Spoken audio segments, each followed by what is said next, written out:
نوازتے ہیں۔ ارشاد ربانی ہے، الم تروا ان اللہ سخر لکم ما فی السماوات وما فی الارض واسبغ علیکم نعمہ ظاہرۃ وباطنہ۔ اس کے بعد حضور اکرم صلی اللہ علیہ وسلم نے یہ بات فرمائی، ثم انا اجود بنی آدم، بنی آدم میں سب سے بڑا سخی میں ہوں، اور لوگوں کو میرے بعد سب سے بڑا سخی، لوگوں میں میرے بعد سب سے بڑا سخی وہ عالم دین ہے جس نے اللہ کی رضا کے لیے علم سیکھ کر اسے پھیلایا۔ فرمایا وَأَجْوَدُهُم مَّن بَعْدِي رَجُلٌ عَلِمَ عِلْمًا فَنَشَرَهُ يَأْتِي يَوْمَ الْقِيَامَةِ أَمِيرًا وَحْدَهُ۔ فرمایا کہ وہ قیامت کے دن ایک امیر کی شان سے آئے گا، او قال أُمَّةً وَحْدَهُ، یا ایک امت کی شان سے۔ تو حدیث مبارکہ سے یہ بات واضح ہوئی کہ جود و سخا جو ہے، یہ سخاوت کا وصف اللہ رب العالمین کے بعد سب سے زیادہ رحمت للعالمین جناب محمد الرسول اللہ صلی اللہ علیہ وسلم کی ذات اقدس میں پایا جاتا ہے۔ جود و سخا یہ آپ صلی اللہ علیہ وسلم کا فطری وصف تھا۔ نبوت سے قبل جس طرح آپ صلی اللہ علیہ وسلم الصادق الامین کے وصف سے معروف تھے، اسی طرح آپ صلی اللہ علیہ وسلم سخاوت اور فیاضی میں بھی بہت مشہور تھے۔ جیسا کہ پہلی مرتبہ کہ وحی کے بعد جب حضرت خدیجہ رضی اللہ تعالی عنہا کی جانب سے کہے گئے تسلی کے کلمات میں اس بات کی گواہی دی گئی، حضرت خدیجہ نے اس موقع پر فرمایا تھا، کلا واللہ لا یخزیک اللہ ابدا انک لتصل الرحم وتصدق الحدیث وتحمل الکل وتکسب المعدوم وتقری الضیف وتعین علی نوائب الحق۔ حضرت خدیجہ رضی اللہ تعالی عنہا نے جب جناب محمد الرسول اللہ صلی اللہ علیہ وسلم کے لیے تسلی بھرے کلمات فرمائے تو اس وقت انہوں نے کہا، اے میرے سرتاج آپ پریشان نہ ہو، آپ صلہ رحمی کرنے والے ہیں، آپ سچائی کا ساتھ دینے والے ہیں، بے یارو مددگار کی دستگیری کرنے والے ہیں، کمزوروں کے ساتھ بھلائی کرنے والے ہیں، مہمان نوازی اور مصائب میں مبتلا لوگوں کے تعاون جیسی صفات کے حامل ہیں، اللہ تعالیٰ آپ کو رسوا نہیں کرے گا۔ حضرت خدیجہ کی جانب سے کہے گئے تسلی کے یہ کلمات یہ واضح کرتے ہیں آپ صلی اللہ علیہ وسلم روز اول سے ہی فیاض اور انسانیت نواز کے طور پر جانے جاتے تھے۔ سخاوت کی حقیقت یہ ہے کہ اپنا جائز حق بخوشی دوسرے کے حوالے کر دینا۔ اس کی کئی صورتیں ہو سکتی ہے، مثلا اپنا حق معاف کر دینا، اپنا بچا ہوا مال بلا کسی عوض کے دوسروں کے حوالے کر دینا، ضرورت کے باوجود خود پر اس کو ترجیح دے دینا۔ اور بعض شرائع حدیث کے بقول تو وہ فرمایا کرتے تھے، والجود فی الشرع اعطاء ما ينبغی لمن ينبغی، بغیر کسی مفاد کے ضرورت مند کو اس کے مناسب حال چیز عطا کرنا، یہ جود و سخا کہلاتا ہے، خواہ وہ ضرورت مند مال، علم یا خدمت کا محتاج ہو۔ اور حقیقت یہی ہے کہ حضور پاک صلی اللہ علیہ وسلم کی ذات و حیات میں سخاوت کا یہ وصف اپنی جامعیت کے ساتھ پایا گیا۔ آپ صلی اللہ علیہ وسلم نے کبھی کسی سائل اور ضرورت مند کو منع نہیں فرمایا۔ حدیث مبارکہ میں ہے، ما سئل رسول اللہ صلی اللہ علیہ وسلم شیئا قط فقال لا، کہ کبھی بھی آپ کے دروازے پر، کبھی بھی آپ کے دولت کدے پر کوئی ضرورت مند آیا ہو تو آپ نے اسے نہ کہا ہے۔ اسی لیے تو عربی کا ایک مشہور شاعر ہے جس کا نام ہے فرزدق، اس نے آل رسول امام زین العابدین رحمہ اللہ کے بارے میں جو کہا وہ تو آپ صلی اللہ علیہ وسلم پر حرف بحرف صادق آتا ہے۔ اس نے کہا تھا، ما قال لا الا فی تشہدہ لولا التشہد کانت لاؤہ نعم، کہ کلمہ شہادت میں غیر اللہ کی نفی کے لیے تو آپ نے لا فرمایا، اشہد ان لا الہ الا اللہ، ورنہ ساری زندگی بھی آپ کبھی لا کا جملہ اپنی زبان سے نہیں نکالتے تھے۔ سیرت طیبہ میں آپ صلی اللہ علیہ وسلم کی جود و سخا کی مثال، آپ کی سخاوت کی مثالیں بہت ساری ہے۔ ایک صحابیہ عورت نے قیمتی چادر حضور کی خدمت میں پیش کیا بطور ہدیہ کے. اس وقت پیش فرمائی کہ جب حضور کو چادر کی ضرورت بھی تھی. اللہ کے رسول صلی اللہ علیہ وسلم نے اللہ تعالیٰ کا شکر ادا فرما کر فوراً اسے اوڑھ لیا. تو ایک شخص نے اس چادر کی تعریف کرتے ہوئے کہا، حضور یہ چادر بہت دلکش ہے، بہت خوبصورت ہے، آپ مجھے مرحمت فرما دیجئے. آپ صلی اللہ علیہ وسلم نے فوراً وہ چادر اسے دے دی. حضرات صحابہ نے سائل کی اس حرکت پر ناگواری کا اظہار فرمایا کہ جب تمہیں معلوم ہے کہ حضور کسی کا سوال رد نہیں فرماتے تو پھر تم نے اس چادر کا مطالبہ کیوں کیا؟ انہوں نے عرض کیا کہ میرا مقصد یہ تھا کہ یہ چادر میری کفن بن جائے، یہ چادر کو میں بطور کفن کے استعمال کروں. لعلی اکفن فیہا، میں اس چادر میں کفن دیا جاؤں. یہ انہوں نے اپنی وجہ بیان کی، یہ انہوں نے بتلایا کہ میری چاہت یہی ہے، میرا منشا یہی ہے. پتہ کیا چلا؟ اس واقعے سے معلوم یہ ہوا کہ صالحین کے آثار سے برکت حاصل کرنا جائز ہے، اللہ والوں کے آثار سے برکت حاصل کرنا جائز ہے. اس لیے اللہ کے رسول صلی اللہ علیہ وسلم کے تعلق سے انہوں نے آپ صلی اللہ علیہ وسلم کی چادر کا مطالبہ کیا. اس سے یہ بھی معلوم ہوا کہ اپنے کفن وغیرہ کا پہلے سے انتظام کر کے رکھنا چاہیے. اس سے یہ بھی ہوا کہ انسان اپنے بڑوں کی ایسی چیزوں کو بطور تبرک کے استعمال کر سکتا ہے. ایک مرتبہ جناب محمد الرسول اللہ صلی اللہ علیہ وسلم کی خدمت میں ایک لڑکا حاضر ہوا. حاضر ہو کر عرض کرنے لگا، حضور میری والدہ آپ سے ایک کرتے کا سوال کرتی ہے. اس وقت جناب محمد الرسول اللہ صلی اللہ علیہ وسلم کے جسم اطہر پر، بدن مبارک پر جو کرتا تھا اس کے سوا اور کوئی کرتا نہیں تھا. آپ نے فرمایا بعد میں آنا، میں کوئی انتظام کر دوں گا. کیونکہ اس وقت جو پہنا ہے وہی کرتا ہے. وہ لڑکا گھر گیا اور کچھ ہی دیر میں واپس آ کر کہنے لگا، حضور میری والدہ کہنے لگی کہ آپ کے بدن مبارک پر جو کرتا ہے وہی عنایت کر دے. یہ سن کر حضور نے اپنے بدن مبارک سے کرتا اتار کر اس کے حوالے کر دیا اور آپ برہنہ بدن رہ گئے. یہ ہے سورۃ الحشر کی وہ آیت کی عملی تفسیر، عملی تصویر، جس میں اللہ نے فرمایا تھا وَيُؤْثِرُونَ عَلَىٰ أَنفُسِهِمْ وَلَوْ كَانَ بِهِمْ خَصَاصَةٌ، ہے نا، وہ اپنے آپ پر دوسروں کو ترجیح دیتے. اس کے بعد جب نماز کا وقت ہوا، حضرت بلال نے اذان دی.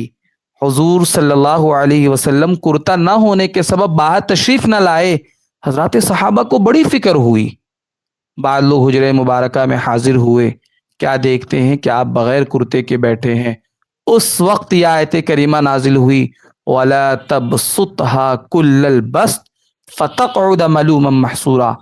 اس آیت کریمہ میں آپ کو اس طرح سخاوت کرنے سے منع کیا گیا کہ جو آپ کے لیے پریشانی کا باعث بن جائے. پھر من جانب اللہ وسعت عطا کی گئی. آپ صلی اللہ علیہ وسلم کی سخاوت کا یہ عالم تھا کہ لینے والے کے لیے اٹھ کر چلنا مشکل ہو جاتا تھا. ایک مرتبہ بحرین سے بہت سارا خراج کا مال آیا.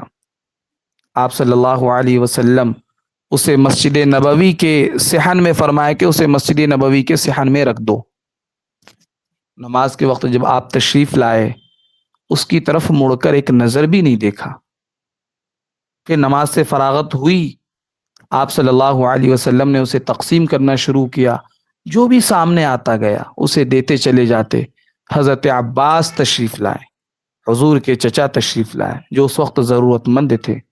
آپ نے اتنا مال عطا فرمایا کہ وہ اٹھ کر چل نہ سکے. حدیث مبارکہ کے الفاظ میں آپ کو بتلاؤں، ثم احتملہ فالقاہ علی کاہلہ ثم انطلق.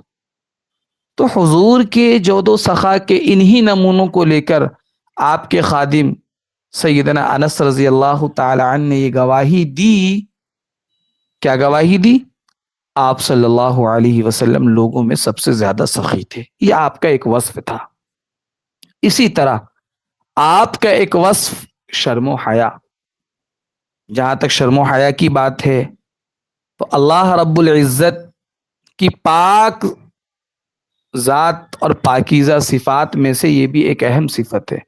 حدیث میں تو فرمایا گیا ان ربکم حی کریم، تمہارا پروردگار بہت زیادہ حیا والا، یستحیی من عبدہ اذا رفع یدیہ الی ان یردہما صفرا، فرمائے کہ وہ تو بغیر مانگے دینے والا، جب بندہ اس سے دعا مانگتا ہے، دراصل ہمارے اندر دعاؤں کی عادت نہیں رہی، ہم اللہ سے مانگتے نہیں ہیں، ہم اپنے آپ کو بے نیاز سمجھنے لگے۔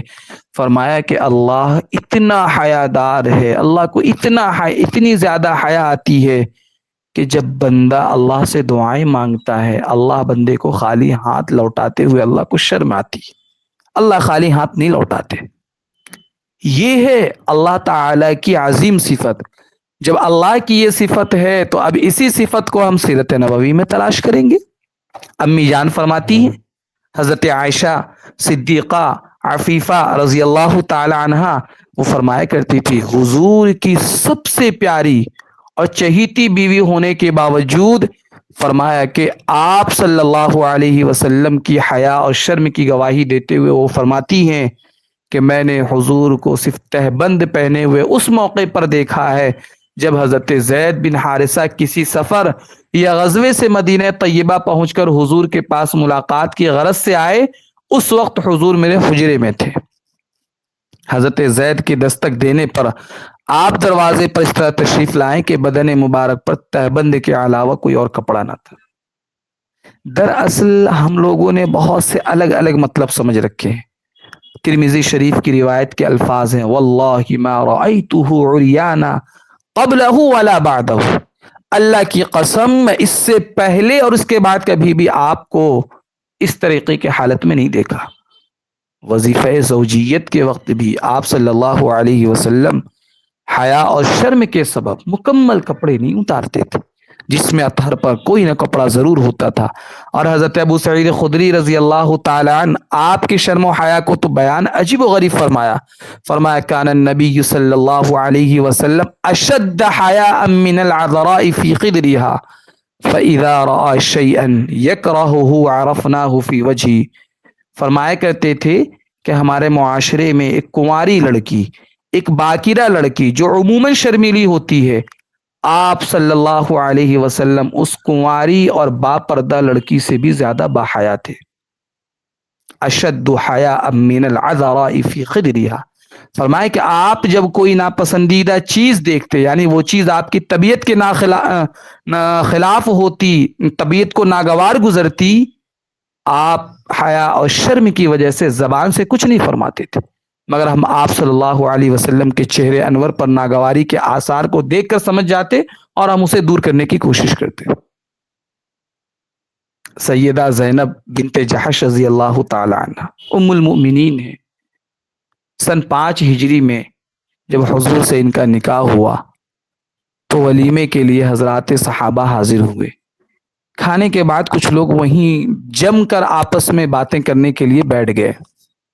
یہ باتیں آپ کو پہلے بھی بتلائی جا چکی ہے، جس سے حضور پاک صلی اللہ علیہ وسلم کو قلبی اور ذہنی طور پر اذیت اور تکلیف ہو رہی تھی، لیکن حضور صلی اللہ علیہ وسلم دوستانے تعلق کی وجہ سے، اخلاق اور شرم و حیا کی وجہ سے انہیں کچھ نہیں فرمایا، بلکہ خاموشی اور ناگواری کے ساتھ آپ صلی اللہ علیہ وسلم خود اٹھ کر وہاں سے حضرت عائشہ کے حجرے کی طرف چلے گئے۔ اس بات کو وہاں کے بیٹھے ہوئے لوگوں نے محسوس کر لیا، بعد میں وہ بھی اٹھ کر چلے گئے، لیکن اسی موقع پر آیت کریمہ نازل ہوئی یا ایھا الذین آمنوا لا تدخلوا بیوت النبی الا ان یؤذن لکم، اے ایمان والو نبی کے گھروں میں داخل مت ہو جایا کرو الا یہ کہ تمہیں اجازت دی جائے۔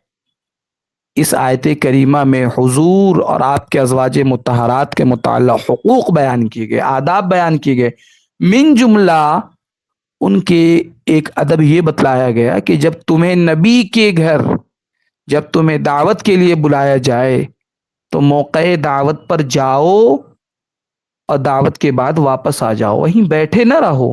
تمہاری اس حرکت سے نبی کو تکلیف ہوتی ہے لیکن آپ شرم کی وجہ سے کچھ نہیں فرماتے۔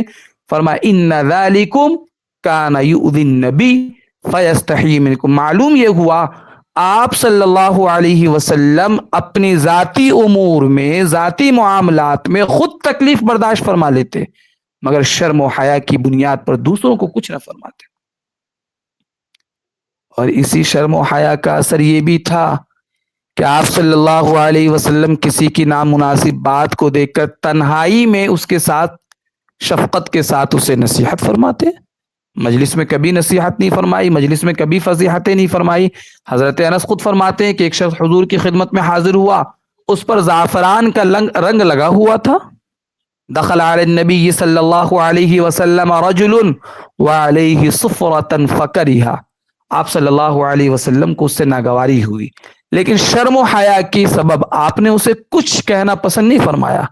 البتہ جب وہ چلا گیا حضور نے بعض صحابہ سے فرمایا لو امرتم ھذا ان يدع هذه الصفرہ، کاش تم میں سے کوئی اسے کہہ دیتا ہے کہ وہ اس رنگ کو چھوڑ دے۔ یہ آپ صلی اللہ علیہ وسلم کی حیا، شرم، یہ اعلیٰ صفات میں سے۔ شرم و حیا کا یہ فطری وصف آپ کے لیے کمزوری اور بزدلی کا سبب کبھی نہیں بنی۔ یہی وجہ ہے کہ آپ جس قدر باحیا تھے اسی قدر بہادر بھی تھے۔ حدیث مبارکہ میں آیا اشجع الناس، آپ صلی اللہ علیہ وسلم لوگوں میں سب سے زیادہ شجاع، سب سے زیادہ بہادر تھے۔ اور آپ کی بہادری اور دلیری اور شجاعت و جرأت کی بڑی علامت یہ تھی کہ منصب نبوت سے نوازے جانے کے بعد دین حق کی نشر و اشاعت کے لیے آپ صلی اللہ علیہ وسلم نے کوہ صفا پر کھڑے ہو کر تمام باطل خداؤں کی نفی کا اعلان فرمایا، اور اسی پر اکتفا نہیں فرمایا بلکہ آپ صلی اللہ علیہ وسلم نے عرب اور عجم کے 3 سب سے بڑے بتوں کے نام لے کر اس کی تردید فرمائی۔ حالانکہ کسی قوم کے سامنے جو اپنے بتوں کو دل و جان سے محبوب اور معبود سمجھتی ہو اللہ رب العزت کی الوہیت کا اس بات، اس کے علاوہ تمام بتوں کی بے وقاتی، بے بسی اور یوں کہہ لیا جائے کہ بے حیثیتی کا اظہار بڑی جرأت مندانہ کام ہے، آپ صلی اللہ علیہ وسلم نے کر کر دکھایا۔ قرآن نے آپ کے اس اعلان کو مکلف فرمایا۔ انتہائی جرأت مندی، دلیری اور بہادری کی ضرورت تھی۔ آپ پڑھیں سورۃ النجم کی آیت نمبر 19 سے 23 تک افرأیتم اللات والعزى ومنات الثالثة الاخرى الکم الذکر وله الانثى تلک اذا قسمۃ ضیزی۔ فرمائے بھلا کیا تم نے لات و عزی کی حقیقت پر غور کیا؟ پھر ایک تیسرے جس کا نام منات ہے، کیا عجیب جہالت نہیں ہے، ضلالت نہیں ہے؟ تمہارے لیے بیٹیاں ہیں، اللہ تمہارے لیے تو بیٹے ہیں، اللہ کے لیے بیٹیاں۔ مشرکین مکہ کے عقیدہ باطلہ میں فرشتے اللہ کی بیٹیاں تھے، جس کی طرف اشارہ کیا، فرمایا یہ تو واقعی بہت بھونڈی کی تقسیم ہے۔ سنو تمہارے بتوں کی حقیقت اس کے سوا کچھ نہیں ہے کہ یہ کچھ نام ہے جو تم نے اور تمہارے باپ داداؤں نے رکھ لیا، اللہ نے تو ان کے حق میں کوئی ثبوت نازل نہیں کیا۔ در حقیقت یہ کافر محض وہم و گمان اور خواہشات نفسانی کے پیچھے چل رہے ہیں، حالانکہ اب ان کے پروردگار کی طرف سے ان کے پاس ہدایت آ چکی۔ وَلَقَدْ جَاءَهُم مِّن رَّبِّهِمُ الْهُدَىٰ۔ سرکار تو عالم جناب محمد رسول اللہ صلی اللہ علیہ وسلم نے اظہار نبوت کے بعد عرب اور عجم کے 3 بڑے مشہور بتوں سمیت تمام ہی باطل خداؤں کے خلاف کسی کی پرواہ کیے بغیر تنے تنہا آواز اٹھائی۔ اس لیے بعد میں ساری زندگی آپ کو کفار و مشرکین کی جانب سے سخت مصائب کا سامنا کرنا پڑا، لیکن کسی بھی موڑ پر آپ کمزور ثابت نہیں ہوئے۔ ہمیشہ بڑی شجاعت کے ساتھ، جرأت کے ساتھ ہر ایک کا مقابلہ فرمایا۔ سیرت میں آپ کے شجاعت کے، آپ کی جرأت کے ایسے واقعات موجود ہیں جن سے یہ باتیں ثابت ہوتی ہے واقعی آپ اشجع الناس، آپ سے بڑا بہادر کوئی نہیں، کوئی نہیں۔ جب مکہ مکرمہ سن 8 ہجری میں فتح ہوا اور قریش نے اللہ کے رسول کے سامنے ہتھیار ڈال دیے تو عرب کا ایک بہت بڑا مشہور بہادر جنگجو اور مالدار قبیلہ جسے قبیلہ حوازن کہا جاتا تھا، جس کی ایک شاخ طائف کے رہنے والے بنو ثقیف بھی تھے، ان میں ہلچل مچ گئی۔ انہوں نے جمع ہو کر یہ کہنا شروع کیا کہ مکہ فتح ہو جانے کے بعد مسلمانوں کو کافی قوت مل گئی ہے، مکہ سے فارغ ہونے کے بعد لازمی طور پر ان کا رخ ہماری طرف ہوگا، اس لیے عقل مندی کی بات یہی ہے کہ ان کے حملہ آور ہونے سے پہلے ہم ان پر حملہ کر دیں۔ دانش مندی کی بات یہ، اس کام کے لیے قبیلہ حوازن نے اپنی تمام شاخوں کے جو مکہ سے طائف تک پھیلی ہوئی تھی جمع کیا۔ اس تحریک کے لیڈر مالک بن عوف کو بنایا، جو بعد میں مسلمان ہو کر اسلام کے علم بردار ثابت ہوئے۔ انہوں نے عورتوں اور بچوں سمیت تقریباً 24,000 یا 28,000 کا لشکر وادی حنین میں جمع کیا، جو مکہ اور طائف کے درمیان تھا۔ حضور صلی اللہ علیہ وسلم کو جب ان کے خطرناک عزائم کی اطلاع ملی، آپ نے ان کے مقابلے کے لیے جانے کا عزم فرمایا۔ فرمایا کہ اس وقت حضور 14,000 صحابہ کا لشکر لے کر جنگ حنین کے لیے بڑھے، جن میں 12,000 انصار مدینہ تھے جو فتح مکہ کے لیے آپ کے ساتھ آئے تھے، اور 2,000 وہ مسلمان تھے جو مکہ اور اس کے اطراف کے لوگوں سے بوقت فتح مسلمان ہوئے تھے، جن کو طلقہ کہا جاتا ہے۔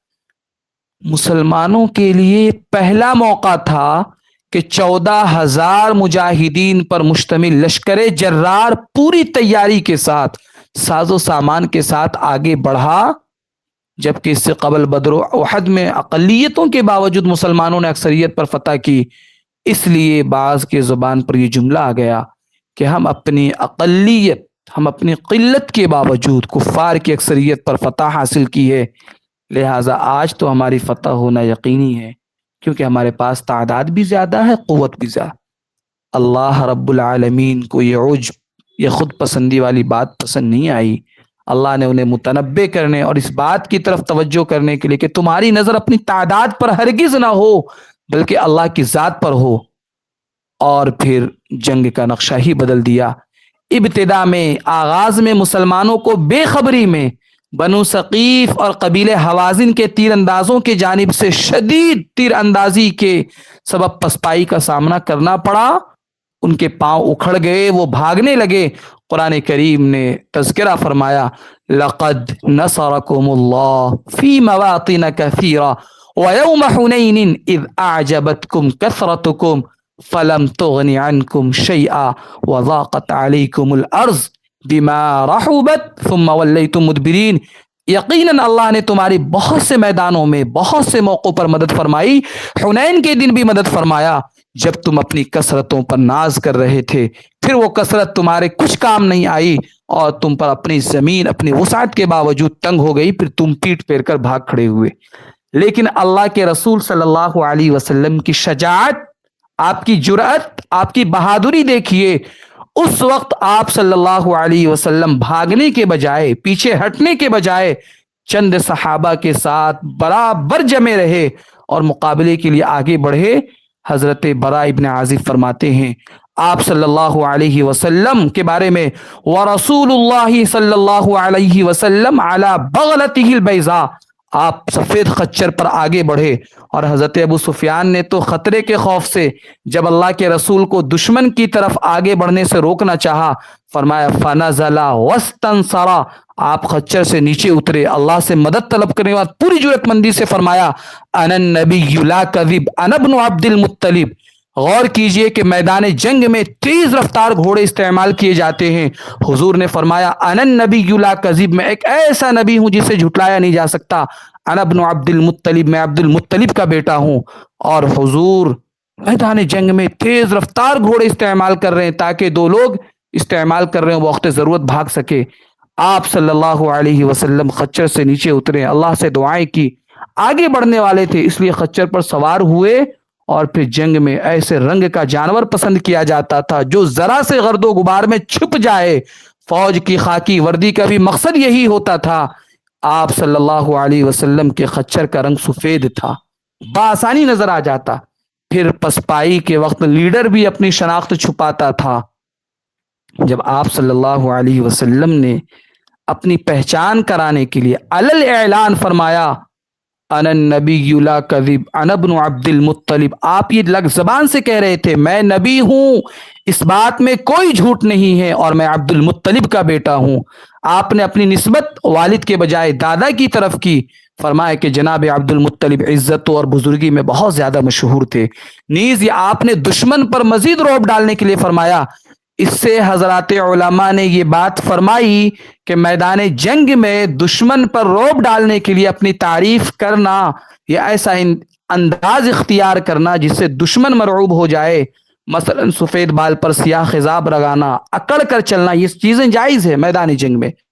تو غزوہ حنین کے موقع پر جب حضور کو کفار نے خچر کے بغیر پیدل دیکھا، آپ صلی اللہ علیہ وسلم کو گھیر لیا، اس وقت آپ نے گھبرائے بغیر زمین سے ایک مشت مٹی لی اور فرمایا شاہت الوجوہ، یہ جملہ پڑھا اور کفار کی طرف پھینکا، جو تمام کفار کی آنکھوں میں بطور معجزہ پہنچ گئی اور وہ پشت پھیر کر بھاگنے لگے۔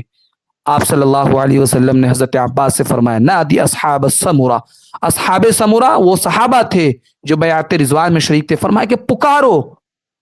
حضرت عباس کو اللہ نے آواز میں وہ طاقت دی تھی، جو جوہری الصوت تھے، وہ جوہری الصوت، بہت بلند آواز کے مالک۔ آپ نے حضرت صحابہ کو پکارا، ہمت دلائی، بطور کرامت کے آپ کی آواز یعنی حضرت عباس کی آواز تمام نے سن لی۔ پھر صحابہ کرام بڑی دلیری کے ساتھ بہادری سے مقابلہ کرنے لگے اور بالآخر شکست جو ہے وہ فتح سے بدل گئی۔ یہ آپ صلی اللہ علیہ وسلم کی شجاعت، یہ آپ کی بہادری۔ مدینہ منورہ میں ایک مرتبہ رات کے وقت خوفناک قسم کی آواز آنے لگی، جس کی وجہ سے افواہ پھیل گئی کہ دشمن نے مدینے پر اچانک حملہ کر دیا، اور یہ آواز دشمن کے آمد کی ہے۔ لوگ اس کی طرف چلنے لگے، دیکھا کہ حضور سامنے سے تشریف لا رہے ہیں، جس سے معلوم یہ ہوا کہ اس گھبراہٹ والی آواز کی سمت سب سے پہلے حضور بڑھے تھے۔ اس حالت میں آپ صلی اللہ علیہ وسلم حضرت ابو طلحہ کے گھوڑے پر سوار تھے، جس پر زیریں بھی نہیں تھی اور تلوار گردن مبارک پر لٹکی ہوئی تھی۔ آپ نے لوگوں کو اطمینان دلاتے ہوئے فرمانے لگے گھبراؤ نہیں، گھبراؤ نہیں، کوئی خطرہ نہیں ہے۔ تو واقعی آپ صلی اللہ علیہ وسلم لوگوں میں سب سے زیادہ بہادر، جس کی وجہ سے آپ کے زمانے کے بہادر حضرت خالد ابن ولید، حضرت رکانہ جیسے لوگوں نے آپ صلی اللہ علیہ وسلم کو اپنے سے زیادہ بہادر پا کر نبی تسلیم کیا۔ اگر حضور ان سے بڑھ کر بہادر نہ ہوتے، وہ لوگ کبھی بھی آپ کو نبی نہیں مانتے، کیونکہ ایک بہادر آدمی کسی بزدل کی اطاعت نہیں کرتا۔ وہ تو کہتے ان رکانۃ صاع النبی صلی اللہ علیہ وسلم فصرع النبی صلی اللہ علیہ وسلم۔ حضور کے زمانے میں رکانہ ایک مشہور پہلوان تھا، بڑا نامی گرامی، اس کا مقابلہ کوئی نہیں کر سکتا تھا۔ اس نے حضور کو چیلنج کیا، حضور کو چیلنج، حضور آ جائیے، دو دو ہاتھ ہو جائے، میں دیکھ لوں آپ پہلوان ہیں یا میں پہلوان ہوں۔ حدیث کے الفاظ ہے ابو داؤد شریف کے ان رکانۃ صارع النبی صلی اللہ علیہ وسلم فصرعہ النبی صلی اللہ علیہ وسلم۔ حضور کو جب چیلنج کیا اس نے مقابلے کے لیے، حضور نے اس سے مقابلہ کیا اور اسے چت کر دیا، اسے پچھاڑ دیا، پھر وہ مسلمان ہوا۔ یہ آپ صلی اللہ علیہ وسلم کی سیرت، یہ آپ صلی اللہ علیہ وسلم کے وہ گوشے ہیں جس پر ہم سبھی کو نظر ہونی چاہیے، اس لیے کہ قرآن کریم میں اللہ نے فرمایا لقد کان لکم فی رسول اللہ اسوۃ حسنہ، مظلوموں کا ماوا و ملجا، کمزوروں کا حامی و ناصر، حسن مجسم سرکار دو عالم صلی اللہ علیہ وسلم۔ آپ صلی اللہ علیہ وسلم کے زندگی کے جتنے گوشے ہیں ان تمام پر اگر تفصیلی کلام کیا جائے ہے نا، بہت وقت چاہیے۔ قرآن کریم میں آیا اللہ رب العزت کے بارے میں، وہی حضور کے بارے میں، دنیا کے سارے سمندروں کو سیاہی بنا دی جائے، سارے درختوں کو کاٹ کر پینسل بنا دی جائے، قلم بنا دیا جائے، پھر بھی حضور کے صفات ختم نہیں ہوں گے۔ سرکار دو عالم صلی اللہ علیہ وسلم کا ہر وصف مثالی ہے، صورت بھی نرالی ہے، سیرت بھی نرالی ہے نا۔ آپ خلاصہ کلام کیا ہے؟ یہ وہ چند صفات الہیہ ہیں جن کی جھلکیاں سیرت النبی میں نمایاں طور پر نظر آتی ہے نا۔ ان کے علاوہ بھی حضور کے ذات میں بہت سے اوصاف، بہت سی صفات، مسلسل یہ 4 دنوں سے ہمارے پاس یہ سلسلہ چل رہا ہے درس حدیث میں۔ حضور کے ذات میں بہت سے اوصاف و کمال پائے جاتے ہیں۔ حقیقت تو یہی ہے کہ آپ کا ہر وصف مثالی تھا، جیسا کہ میں نے ابھی کہا، سرکار دو عالم کا ہر وصف مثالی ہے، صورت بھی نرالی ہے، سیرت بھی نرالی ہے۔ آپ صلی اللہ علیہ وسلم کا جو بھی امتی ایمان اور اخلاص کے ساتھ ان اوصاف کو اختیار کرے گا، وہ بلا شبہ، بلا شبہ خیر الناس کا مصداق بن جائے گا۔ خیر الناس من ينفع الناس، سمجھ آ رہی ہے؟ جی، اگر وہ کسی کی اولاد ہے تو بہترین اولاد بن جائے گا، اور اگر وہ کسی کے والد ہیں تو بہترین والد بن جائے، شوہر ہے یا بھائی ہیں تو بہترین شوہر اور بھائی بن جائے۔ اسی طریقے سے وہ معاشرے کا بہترین فرد بن جائے گا، بہترین فرد بن جائے گا۔ اور پھر جب معاشرے کا بہترین فرد بن جائے گا تو جو ہمیں مقصود ہے کیا ہے؟ اللہ کی رضا اور اللہ کا قرب۔ ایسا انسان اللہ کا قرب حاصل کر لے گا، وہ اللہ کا حقدار بن جائے گا، ہے نا، رضا الہی کا حقدار بن جائے گا۔ علامہ اقبال نے کہا تھا نا، ہر لحظہ ہے مومن کی نئی شان نئی آن، گفتار میں کردار میں اللہ کی برہان، قہاری غفاری قدوسی جبروت، یہ 4 عناصر ہوں تو بنتا ہے مسلمان۔ یہ راز کسی کو نہیں معلوم کہ مومن قاری نظر آتا ہے حقیقت میں ہے قرآن۔ تو مسلمانوں کو ایسا ہونا چاہیے کہ اللہ کے رسول صلی اللہ علیہ وسلم کی صفات کو، اللہ کے رسول صلی اللہ علیہ وسلم کی ذات اقدس سے ملنے والے وہ جو نمایاں اوصاف ہیں، جسے آپ صلی اللہ علیہ وسلم کے بارے میں کہا گیا، قرآن کریم نے کہا لقد کان لکم فی رسول اللہ اسوۃ حسنہ۔ اصل میں ہمیں آپ علامہ اقبال کے جو اشعار پڑھا کرتے ہیں بطور خاص، تو لوگ یہ سمجھتے ہیں کہ اشعار میں یوں ہی ہیں۔ علامہ اقبال نے جو مسلمانوں کو جھنجھوڑنے کے لیے ایک شعر کہا تھا، انہوں نے منزل سے آگے بڑھ کر منزل تلاش کر، مل جائے تجھ کو دریا تو سمندر تلاش کر، ہے نا۔ کیا مطلب ہے؟ حضور کے اوصاف، ایک وصف پر ہم نے عمل کیا، اب دوسرے وصف پر، دوسرے ہم نے عمل کیا، تیسرے پر۔ مومن رکتا نہیں ہے، مل جائے تجھ کو دریا تو سمندر تلاش کر، پتھر ہی ٹوٹ جائے وہ شیشہ تلاش کر، ہے نا۔ ہر شیشہ ٹوٹ جاتا ہے پتھر کی چوٹ سے، شیشہ تو ٹوٹتے ہیں۔ مسلمان دنیا کی آزمائشوں سے گھبراتا نہیں ہے، بلکہ ایسا ثابت قدم بن جاتا ہے کہ آزمائشیں گھبرانے لگتی ہے کہ ہم اس کے پاس کیوں آئے۔ ہر شیشہ ٹوٹ جاتا ہے پتھر کی چوٹ سے، پتھر ہی ٹوٹ جائے وہ شیشہ تلاش کر۔ اور اللہ کے بندیوں، اللہ کے بندو، عرصے سے ہم نمازیں پڑھ رہے ہیں، ہے نا، عرصے سے ہم سجدے کر رہے ہیں۔ علامہ اقبال نے اسی طرف جھنجھوڑتے ہوئے کہا سجدوں سے تیرے کیا ہوا، صدیاں گزر گئی، 20 سال 25 سال 40 سال 50 سال کی عمر ہو چکی ہے، سجدے کیے جا رہے ہیں، پیشانیوں پر نشانات پڑ چکے ہیں، لیکن حقیقتیں نہیں بدل رہی ہے۔ فرمایا سجدوں سے تیرے کیا ہوا، صدیاں گزر گئی، دنیا تیری بدل دے وہ سجدہ تلاش کر۔ اللہ کو ایک سجدہ تو ایسا کر لو، اللہ کو ایسے منا تو لو کہ اللہ کو پسند آ جاؤ۔ ایمان تیرا لٹ گیا رہزن کے ہاتھوں سے، ہاں، جن کو ہم نے ایمان کا محافظ سمجھا وہ تو ایمان کے لٹیرے ہیں۔ فرمایا ایمان تیرا بچا لے وہ رہبر تلاش کر۔ ہر شخص جل رہا ہے عداوت کی آگ میں۔